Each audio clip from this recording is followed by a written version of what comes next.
오늘 우리에게 주시는 하나님의 말씀은 신약 성경 누가복음 2장입니다. 누가복음 2장 25절에서 32절까지 말씀입니다. 신약 90페이지에 있습니다. 누가복음 2장 25절에서 32절까지 말씀입니다.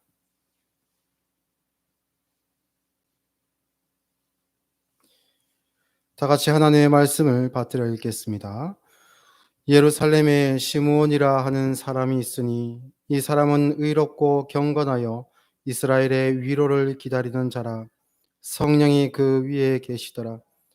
그가 주의 그리스도를 보기 전에는 죽지 아니하리라 하는 성령의 지시를 받았더니 성령의 감동으로 성전에 들어가매 마침 부모가 율법의 관례대로 행하고자 하여 그 아기 예수를 데리고 오는지라.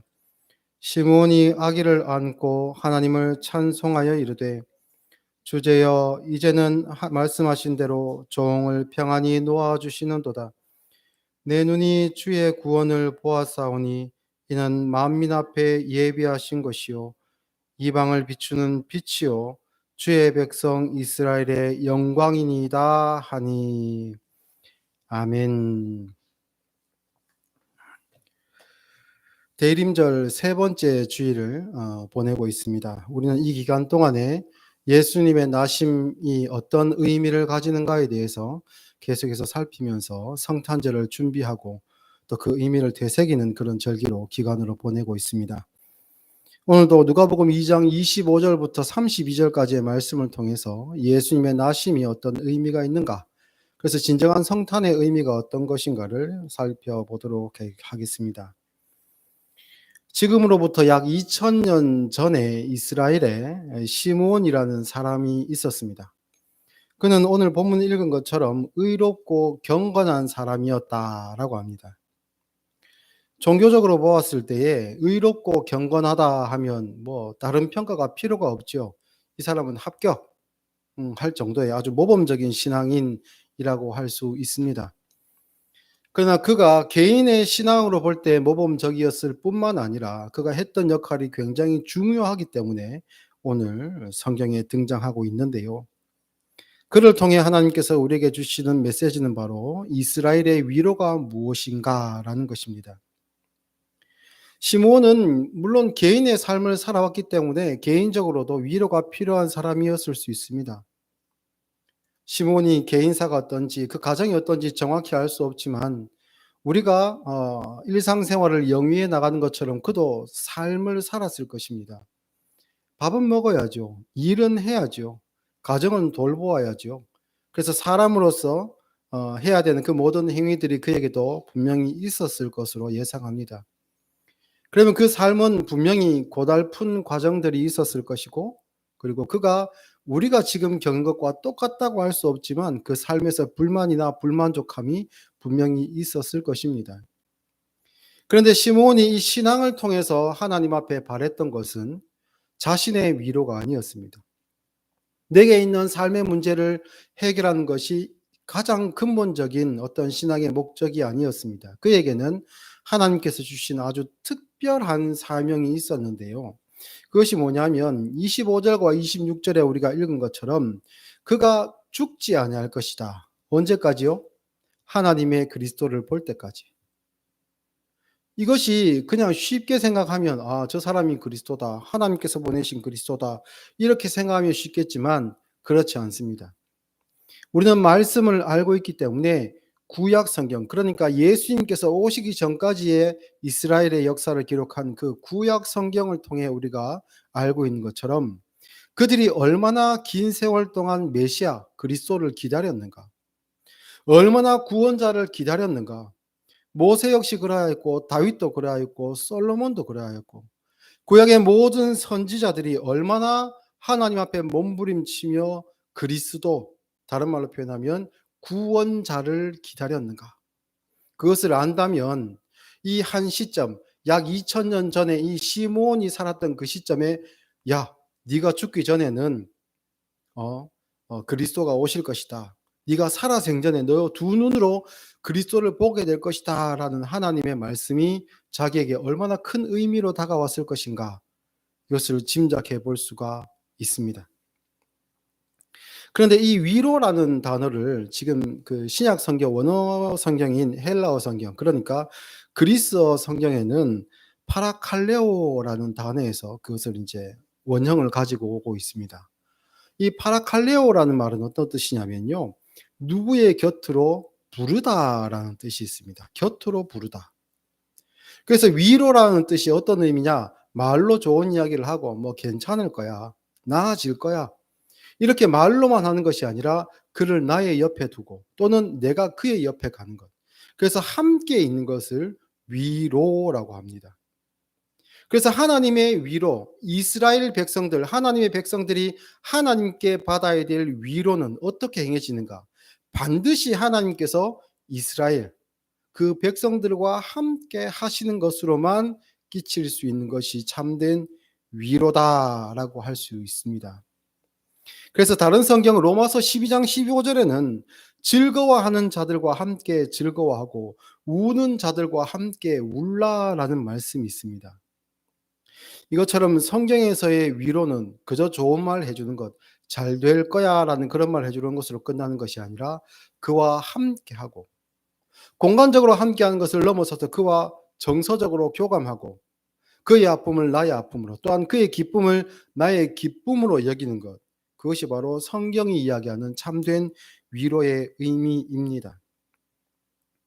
그리고 이 위로라는 말은 그 단어 자체가 가지는 의미로서의 위로로만 존재하는 것이 아니고 성경이 이야기하고 있는, 그러니까 하나님께서 예수님을 통해서 주시는 위로가 어떤 것인가를 다시 한번 더 깊이 담고 있지요. 그 의미를 한번 살펴볼 건데요. 사실 우리는 예수님의 나심을 역사적으로 귀중한 것이라 생각하고 그 연도도 서기를 써 가지고 예수님의 나심부터 이렇게 이제 몇 년도 이렇게 이제 계산을 하고 있습니다만, 당시에 예수님의 나심은 사람들의 역사로 보았을 때 중요하지 않았습니다.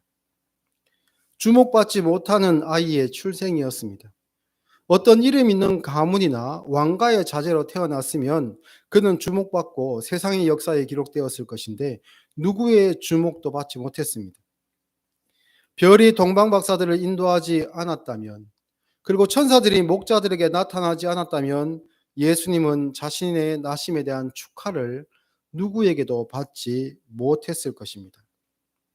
그렇게 가난한 집에 보잘것없어 보이는 아이로 태어난 그 예수님의 나심이 왜 이스라엘 백성들, 그러니까 하나님의 백성 전체에게 그렇게 큰 위로가 되었을까요? 구약 성경에서 선지자들은 하나님의 위로를 기다리면서 이런 말씀을 남겼습니다. 이사야 40장 1절 말씀을 제가 읽어드리겠습니다. 너희의 하나님이 이르시되 너희는 위로하라, 내 백성을 위로하라. 너희는 예루살렘의 마음에 닿도록 말하며 그것에게 외치라. 그 노역의 때가 끝났고 그 죄악이 사함을 받았느니라.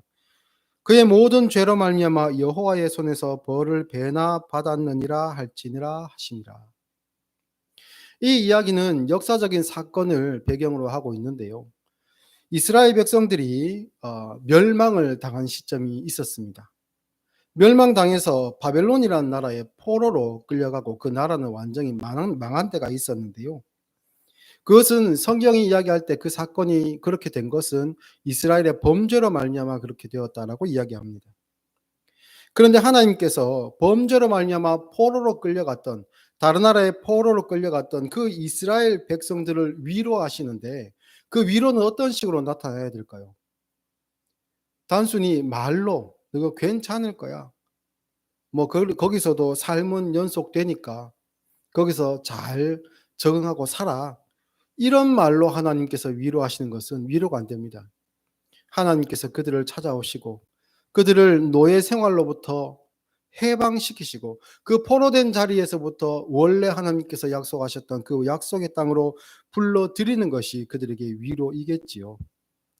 이사야 선지자는 그 이야기를 먼저 하고 있습니다. 그런데 여기서 끝나지 않습니다. 그 노역의 때가 끝났고 라고 끝나는 것이 아니라 뒤이어서 죄악이 사함을 받았느니라라는 말씀을 여기에 합니다. 그러니 이것은 이스라엘의 포로 생활이 끝났을 뿐만 아니라 하나님께서 그들을 구원하시겠다라는 의미가 여기에 담겨 있는 것입니다. 만약 예수님의 나심을 간절히 기다렸던 그 시므온의 의와 경건이 그 시대의 다른 바리새인들과 같았다면, 그러면 그가 기다리는 이스라엘의 위로는 어떤 위로였을까요? 이스라엘의 중흥, 이스라엘의 해방, 그리고 이스라엘의 승리, 이런 것 아니었겠습니까?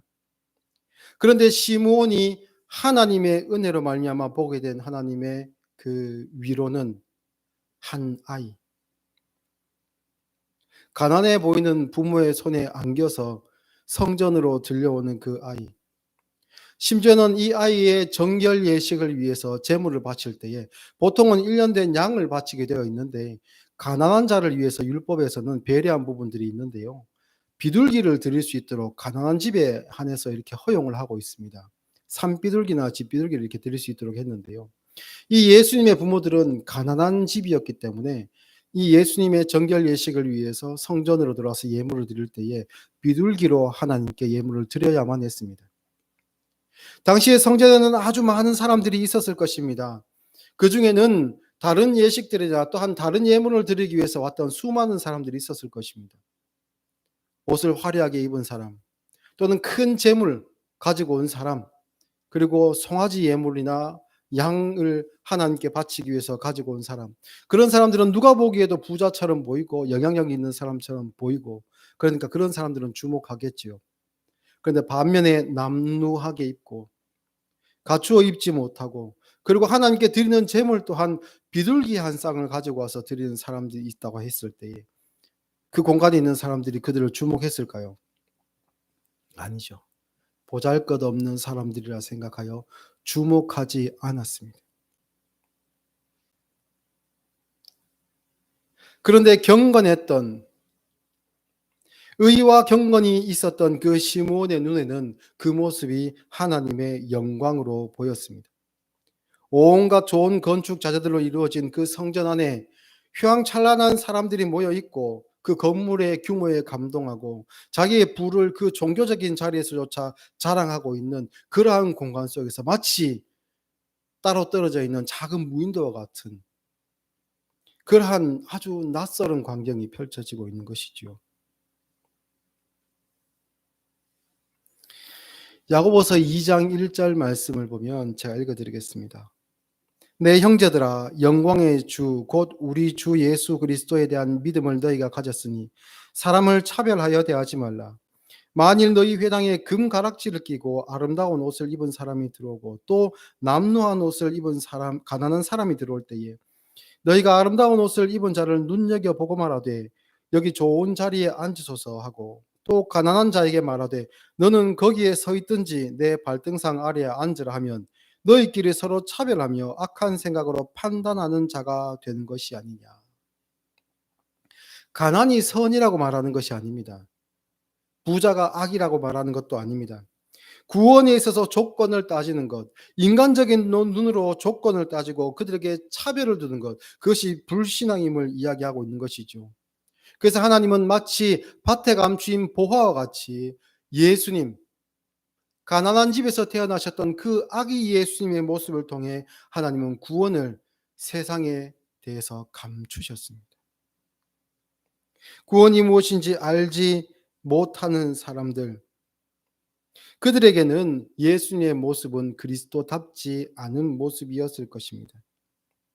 오늘날도 이런 일들이 자주 일어나지요. 이 사람은 교회에 도움이 되는 사람인가? 이 사람은 아주 돈이 많으니 교회에 힘이 되겠지. 이 사람은 세상적으로 영향력이 있으니까 이 사람은 교회에 도움이 되겠지. 이 사람은 가난하고 그래서 교회가 챙겨주고 구제해야 되는 사람이기에 재정적으로 부담을 주는 사람이지. 저 사람은 가난하고 굶주리고 어렵기 때문에 교회에 있는 일을 맡기기가 어렵겠지. 저 사람은 또 직업이 너무 좋기 때문에 교회의 직분을 맡기면 잘 감당할 수 있을 거야. 이러한 식으로 우리는 혹시 생각하고 있지 않습니까? 그러나 시몬의 의와 경건은 간절히 이스라엘의 위로를 기다렸던 그 마음은 비둘기 한 쌍을 가지고 정결 예식을 하기 위해 성전으로 들어오는 예수님과 그 가족을 주목하게 하였습니다. 그런데 이 시몬의 의와 경건은 어디에서부터 왔을까요? 특별히 다른 사람들과 달랐던 이 시몬의 의와 경건은 그가 열심히 신앙생활하고 자신을 돌아보고 훈련하고 열심히 기도해서 그렇게 되었을까요? 물론 그러한 것도 있을 것입니다. 그런데 그의 의는 어디서 왔는지 우리가 짐작할 수 있는 성경이 있습니다. 로마서 3장 23절부터의 말씀을 제가 읽어드리겠습니다. 신약 로마서 3장 23절. 모든 사람이 죄를 범하였음에 하나님의 영광에 이르지 못하였더니 그리스도 예수 안에 있는 속량으로 말미암아 하나님의 은혜로 값없이 의롭다 하심을 얻은 자가 되었느니라.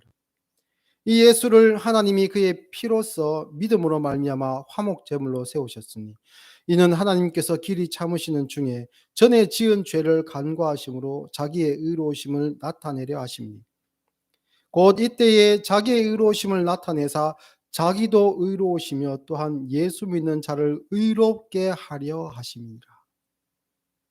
이 의로움은 시몬이 자기 개발을 열심히 해서 그 안에서 나타난 게 아니었습니다. 이 의로움은 어디서부터 왔는가? 하나님의 의로부터 내게 온 것입니다. 하나님께서 우리에게 찾아오셔서 우리에게 바라시는 것, 요구하시는 것은 너에게 재물이 얼마나 있느냐, 네가 세상에서 얼마나 영향력이 있는 사람이냐, 너의 손으로 할 수 있는 일을 내가 빌릴 수 있느냐, 이런 것이 아니라 나의 의를 너에게 전가시키는 것.